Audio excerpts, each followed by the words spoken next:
Salam sejahtera. Terima kasih karena bersama dengan saya. Calon Perikatan Nasional akhirnya buat pengakuan yang kita tunggu-tunggu. Akhirnya dia buat pengakuan dan buka mulut isu ISO 14001 yang didakwa dimilikinya oleh siapa lagi kalau bukan timbalan Presiden PAS, Tuan Ibrahim. Tuan Ibrahim telah pun mengatakan tentang calon Perikatan Nasional ini yang mempunyai ISO 14001.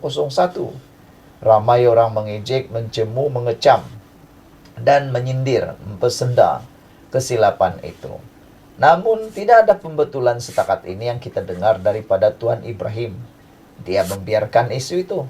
Tak tahulah dia fahamkah tidak, dia tahukah tidak, atau buat-buat tak tahu. Atau biarkan sajalah kesilapan itu supaya tidaklah mengaku silap. Ada orang di dunia ini dah buat silap tak mengaku silap. Nah, itu paling sadis lah orang-orang macam tu. Tapi yang baiknya, calon Perikatan Nasional di PRK Sungai Bakap ini, yaitu Abang Abidin, akhirnya mendedahkan, buka mulut soal ISO 14001 ini, mendakwa ada sedikit silap. Akhirnya dia mengatakan, mewakili Tuan Ibrahim, yang ada sedikit silap. Apa pula silapnya? Calon Perikatan Nasional PN, Abidin Ismail, akhirnya tampil buka mulut mengenai pengumuman latar belakangnya yang didakwa memiliki sijil ISO pertubuhan antara bangsa untuk piawaian. Abidin sejak diumumkan sebagai calon menerima sindiran pedas. Selepas diumumkan sebagai eksekutif logistik yang mempunyai sijil ISO 14001 sistem pengurusan alam sekitar. Bercakap kepada media malam tadi, Abidin mendakwa ada sedikit kesilapan semasa latar belakangnya diumumkan oleh pemimpin PAS baru-baru ini. Beliau mengaku sebenarnya sijil ISO tidak pernah diberikan kepada individu. Sebaliknya hanya untuk syarikat. Sebenarnya netizen kata kami tidak menunggu pembetulan daripada calon Perikatan Nasional ini, kena bukan dia yang buat silap. Netizen kata kami tunggu pengakuan orang yang buat silap, yaitu Tuan Ibrahim. Tapi entahlah kenapa sampai sekarang Tuan Ibrahim tidak membuat apa-apa pengakuan pembetulan. Malu silap kot. Itu orang bawa naratif, kita tak nafikan ada sedikit kesilapan, kata beliau. Kesian jugalah calon Perikatan Nasional ini kan, sudah kena sindir, sudah kena kecam, barulah terpaksa mempertahan diri sendiri. Tuan Ibrahim mana? Takkan tak mempertahan pula. Bagi tahulah yang tersilap, mengakulah yang tersilap.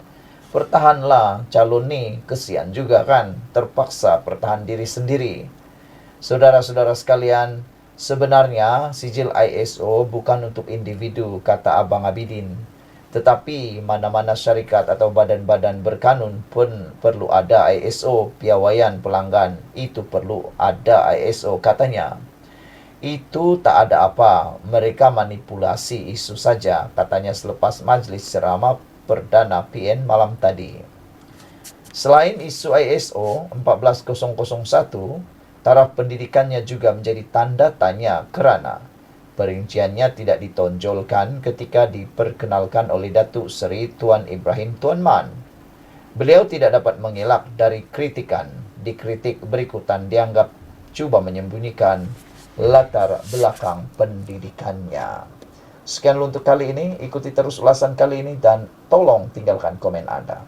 Salam sejahtera, terima kasih karena bersama dengan saya di Nazilin Unity Channel. Yang ini siaplah KJ dan Perikatan Nasional. Kali ini mereka dicabar. Perikatan Nasional, KJ dicabar. Lepaskan jawatan kontrak dengan syarikat yang ada kaitan dengan BlackRock. Karena sebelum ini mereka galak nak pula menghantam Anwar Ibrahim kerana BlackRock. Kali ini mereka dicabar. Perikatan Nasional, KJ, supaya melepaskan jawatan kontrak dengan syarikat berkait BlackRock. Nah, kita tengoklah, mereka ni benar-benar berjuangkah atau sekadar menunggang isu ini untuk jadikan isu kepentingan sendiri untuk politik. Perikatan Nasional dicabar untuk menyatakan pendirian secara rasmi terhadap syarikat BlackRock dan melepaskan semua jawatan serta kontrak mereka berkait dengan firma itu yang dikatakan mempunyai kaitan dengan Israel. Ketua Penerangan Angkatan Muda Harapan, Ammar Atan mendakwa, ada dalam kalangan anggota PN yang menerima gaji dari syarikat berkaitan BlackRock. Yang ini memang panas, cukup panas. Beranikah mereka menonjolkan diri dan tiba-tiba letak jawatan? Nah, kita tunggulah. Kita tunggu. Tetapi hari ini katanya, PN, Perikatan Nasional, sedang menjadi kumpulan terpaling Palestin sekaligus menunjukkan hipokrasi tahap tertinggi dalam tindakan mereka. Kami mencabar Perikatan Nasional PN, nyatakan pendirian mereka secara rasmi, dan melepaskan sebarang jawatan dan kontrak yang berkaitan dengan BlackRock jika mereka benar-benar committed dengan pendirian mereka. Sebagai contoh, Khairi Jamaluddin, jika beliau benar-benar menentang penglibatan BlackRock, beliau juga harus melepaskan sebarang jawatan dan kontrak yang berkaitan dengan syarikat tersebut. Ia akan menunjukkan konsistensi dan komitmennya terhadap prinsip yang beliau nyatakan. Katanya dalam satu kenyataan hari ini. Kemarin, seorang individu mendedahkan bahwa banyak syarikat di negeri Perikatan Nasional, contohnya yang mengendali lumbung emas di Kelantan, mempunyai saham BlackRock. Hotel di Terengganu baru buka tahun ini juga. Dikatakan ada saham BlackRock. Individu terbabit turut mendedahkan bahwa Khairi Jamaluddin dilantik sebagai pengarah CGS Internasional pada Mac 2024, di mana BlackRock memegang saham dalam CGS. Individu tersebut turut mempersoal bagaimana muka Khairi boleh terpampang dalam iklan promosi Vida Malaysia. Difahamkan BlackRock mempunyai pegangan saham dalam syarikat induk Vida Malaysia yang berpangkalan di Jepun, Diodo Group Holdings Inc. Sementara itu, Ammar menjelaskan bahwa dalam urusan terbaru melibatkan Malaysia Airport Holdings Berhad, kerajaan sebenarnya hanya berurusan dengan GIP sahaja. Keputusan itu dibuat oleh Khazanah Nasional Berhad berdasarkan penilaian strategik dan kepakaran profesional untuk memajukan aset negara. Paling ironi sewaktu mereka berkuasa, dana syariah kumpulan wang simpanan pekerja KWSP sebanyak 600 juta US dollar sekitar 2.43 bilion ringgit telah diserahkan kepada BlackRock. Tiada pula bantahan daripada mereka ketika itu. Yang ini paling sadis. Hakikatnya, kekejaman Zionis Israel adalah isu yang melatari dunia sejak berdekad-dekad lamanya. Begitu juga dengan penglibatan perniagaan BlackRock dengan Amerika dan Israel. Mengapa waktu itu nada mereka berbeza? Dan mengapa pula hari ini menjadi terpaling Palestin, namun tidak semasa mereka berkuasa? Soalnya lagi. Pendedahan ini memang menarik. Pendedahan ini memang luar biasa. Anda share kepada semua orang. Dan kita jumpa lagi. Salam sejahtera. Terima kasih kerana bersama dengan saya di Nazlin Unity Channel. Pendedahan kali ini pasti Anda akan share kepada walaun supaya mereka tahu dan mereka berhenti mengecam Anwar Ibrahim berkait dengan BlackRock. Rupa-rupanya BlackRock ni bukan baru timbul kemarin, bukan juga minggu lalu. Kerana isu ini tiba-tiba panas semasa minggu lalu, beberapa hari yang lepas. Apabila Tun Mahathir membongkar konon bercakap tentang BlackRock dan macam-macam. Tapi rupa-rupanya Tun Mahathir dah tahu lama pun tentang BlackRock ni. Baru saja dia mula bersuara. Dulu, waktu dia jadi Perdana Menteri, dia dah tahu pun tentang BlackRock ni. Tapi tak bising pun. Waktu Anwar Ibrahim jadi Perdana Menteri, barulah jadi konon pahlawan, hero. Itu kata Anwar Ibrahim, jangan tunggang isu ini untuk isu politik. Karena dulu kamu pun tahu perkara ini, tapi kenapa tak ambil tindakan? Sekarang baru salahkan Anwar Ibrahim. Rupa-rupanya BlackRock sudah berpuluh tahun labur di Malaysia. Itu kebenarannya. Dah berpuluh tahun. Pelaburan BlackRock di negara ini bukanlah baharu. Malah syarikat pelaburan antarabangsa itu sudah melabur di negara ini sejak berpuluh-puluh tahun lalu. Khususnya dalam pasaran equity dan bond syarikat berkaitan kerajaan JLC serta syarikat korporat Malaysia, kata penganalisis. Ini bukan kata saya, bukan kata ahli politik, tapi ini kata penganalisis. Penganalisis pasti tahu, lama dia menganalisis, melihat data, mengira data, dan tahu bahwa BlackRock sudah berpuluh tahun dalam negara ini melabur dalam pelbagai equity dan bond. Semakan data menunjukkan BlackRock sudah mempunyai kepentingan dan pegangan saham dalam syarikat senaraian awam di Bursa Malaysia bernilai 24.7 bilion dan 7.9 ringgit bilion dalam bond kerajaan dan korporat Malaysia. Menurut data yang boleh diperoleh secara terbuka juga menunjukkan sehingga Mei 2024, firma pelaburan global itu sudah sedia ada memiliki pelaburan dalam equity dalam syarikat. 100 syarikat tersenarai di Malaysia merangkumi keseluruhan sektor industri dengan 3 institusi perbankan di negara ini. BlackRock bukan pendatang baru dalam pelaburan global termasuk di Malaysia. Ia seperti pelabur institusi asing yang lain. Dan pelaburan di Malaysia hanyalah satu lagi pelabur portfolio asingnya, dan pelaburan mereka di negara ini adalah antara ketara sepanjang dekad yang lalu. Dalam konteks Malaysia, pelabur asing dalam pasaran modal memainkan peranan penting. Pendedahan mereka dalam pasaran equity adalah sekitar 20% hingga 21%. Manakala pendedahan mereka dalam pasaran bond adalah jauh lebih ketara, katanya. Ia jelas menunjukkan Malaysia kekal sebagai pusat tarikan dan sentiasa dalam radar mereka, kata pengarah eksekutif Institut Penyelidikan Ekonomi Malaysia, Profesor Dr. Anthony Das. Beliau menambah, sekiranya pelabur global menarik keluar dana dari Malaysia, kesan keseluruhannya akan negatif kepada negara. Dengar baik-baik. Ini yang akan jadi kalaulah kita ikut suara-suara emosi, suara-suara sumbang yang mahu menggunakan, mau menunggang isu BlackRock ini. Mereka mahu supaya BlackRock dibuang, disingkir dari Malaysia. Jadi apa yang jadi? Kalau pelabur global menarik keluar dana dari Malaysia, kesan keseluruhannya akan negatif kepada negara. Siapa tanggung nanti? Nanti Anwar juga kena marah. Jadi saya rasa mereka ni sengaja untuk merusakkan Anwar. Penarikan keluar ya pasti bukan perkara baik untuk keseluruhan ekonomi Malaysia. Persepsi negatif ini akan menjadi kebimbangan dan berpotensi menjejaskan mata wang serta memberi kesan berantai kepada bidang ekonomi lain.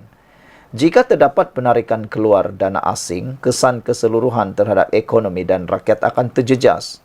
Berapa banyak kita boleh menyokong pasaran dan mata wang menggunakan wang rakyat melalui penampan? Jika kita tidak dapat menyokong, kelemahan berterusan ringgit pasti dirasai rakyat, tambah beliau. Selain itu, kata beliau lagi, pengaliran keluar dana asing jika berlaku akan memberi kesan terhadap rizab mata wang sesebuah negara dan menyebabkan bank pusat terpaksa menyokong mata wang. Persoalannya ialah sejauh mana bank pusat dapat menyokong mata wang. Dan jika mereka melakukannya dan kita akan melihat rizab berkurangan, ini akan membangkitkan bendera merah pada Malaysia, katanya. Selain itu, penarikan dana global boleh menyebabkan penurunan penarafan kredit sesebuah negara. Das berkata, Penurunan penarafan boleh berlaku akibat kehilangan keyakinan terhadap dasar dan persekitaran negara.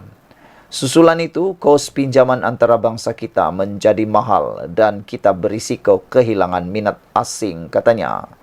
Pengarah Eksekutif Institut Penyelidikan Ekonomi Malaysia, Profesor Dr. Anthony Das, pengarah eksekutif institusi penyelidikan ini, beliau komen beliau adalah susulan pembabitan firma pelaburan infrastruktur global Infrastructure Partners GIP dalam Gateway Development Alliance GDA, sebuah konsortium yang mengumumkan tawaran bagi mengambil alih Malaysia Airport Holdings Berhad pada 15 Mei lalu yang menerima kritikan pihak tertentu.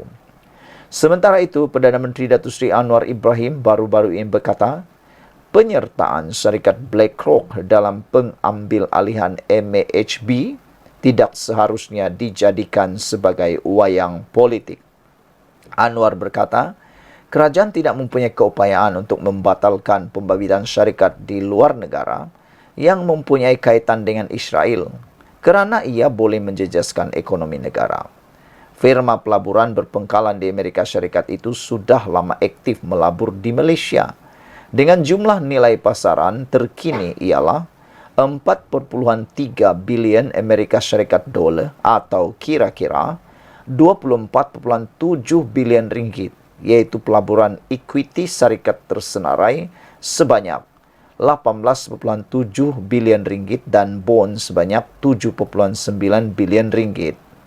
Berdasarkan senarai pelaburan BlackRock di Malaysia, 3 pelaburan perbankan adalah yang penerima pelaburan terbesar, iaitu Public Bank Berhad sebanyak 2.34 bilion, diikuti Malayan Banking Berhad 2.16 bilion ringgit dan CIMB dengan 1.42 bilion ringgit.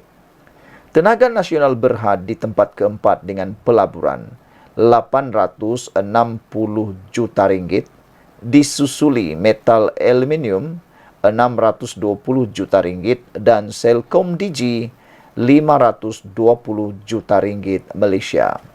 Sementara itu, nilai pasaran 30 pelaburan terbesar BlackRock di Malaysia adalah 15.5 bilion ringgit, manakala nilai pasaran pegangan ekuiti firma itu di negara ini adalah 18.7 bilion ringgit. Dari segi bond, BlackRock memiliki pelaburan tertinggi di dalam bond kerajaan Malaysia, iaitu 2.53 bilion ringgit, Petronas Capital 2.52 bilion ringgit, terbitan bond 1.57 bilion ringgit. Berdasarkan data di atas, penganalisis berkata adalah jelas BlackRock bukan pelabur baru tetapi sudah sedia aktif, malah memiliki pejabat operasinya di Malaysia. BlackRock adalah syarikat pelaburan antarabangsa terbesar di dunia dan menguruskan aset global bernilai kira-kira 10 trilion US dolar.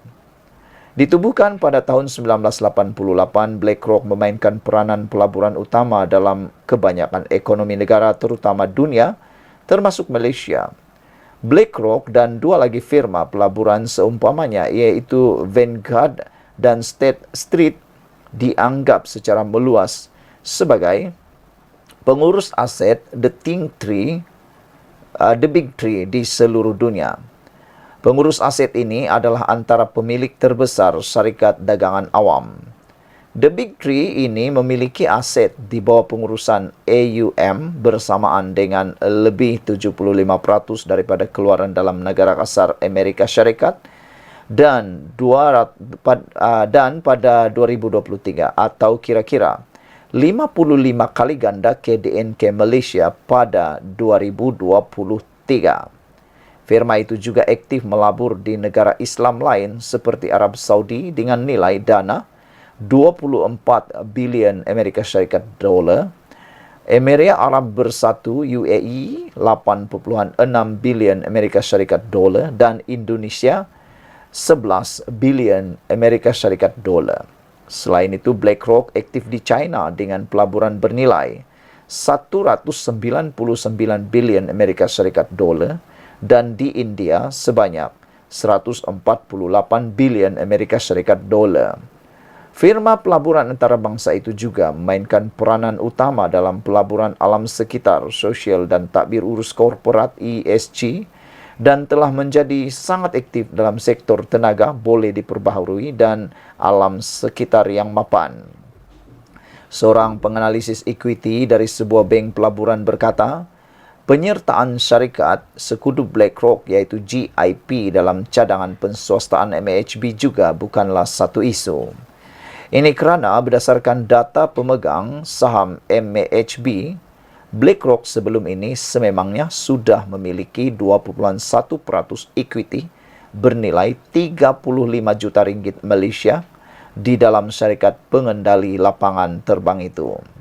Selain itu, BlackRock melabur di dalam hampir 100 syarikat Malaysia susulan fungsinya sebagai firma pelaburan dan kehadirannya sebagai pelabur global membantu menyemarakkan minat pelabur secara umumnya di Bursa Malaysia, katanya. BlackRock sudah berpuluh tahun labur di Malaysia. Saudara, rupa-rupanya itulah kehebatan BlackRock yang tak dapat dinafikan semua. Sudah lama bertapak dan telah melabur di Malaysia. Kita jumpa lagi. Bye-bye.